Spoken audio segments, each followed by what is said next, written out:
एखाद्याने म्हटलं बटाट्याची भाजी कर, एखाद्याने म्हटलं पनीरची भाजी कर. आणि मला वाटतं काहीतरी करावं आहे ना. बरोबर, मिक्स व्हेज.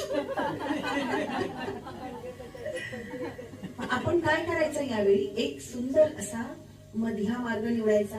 आपण आपला हट्ट करायचा नाही की मी माझ्यासाठी मी वांग्याची भाजी केलेली आहे म्हणजे करणार आहे असं काल रात्री ठरवलं, आता मी वांग्याचीच भाजी करणार, असं नाही. सगळ्यांची मन जपणे म्हणजे विवेक. सगळ्यांची मन जपणे, कुणालाही दुःख होऊ नये हा विचार कायम मनात ठेवणे.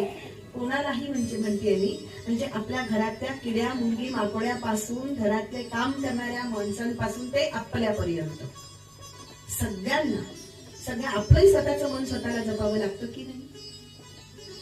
आपलं मन आपल्याला जपावं लागतं. आणि मनाला दुःख होत असेल, मनाला आनंद होत असेल, तरी सुद्धा मनाला सांगावं लागतं. आपल्या मनाशी आपण बोलावं लागतं. आणि जोपर्यंत आपण आपल्या सज्जन म्हटलंय समर्थांनी, सज्जन म्हटलेलं आहे, विवेके देहबुद्धी सोडून द्यावी. विवेके देहबुद्धी सोडून द्यावी. मग ते करण्यासाठी मना सज्जना. ते नाही केलं तर काही खरं नाही. परत प्रश्न विचारलाय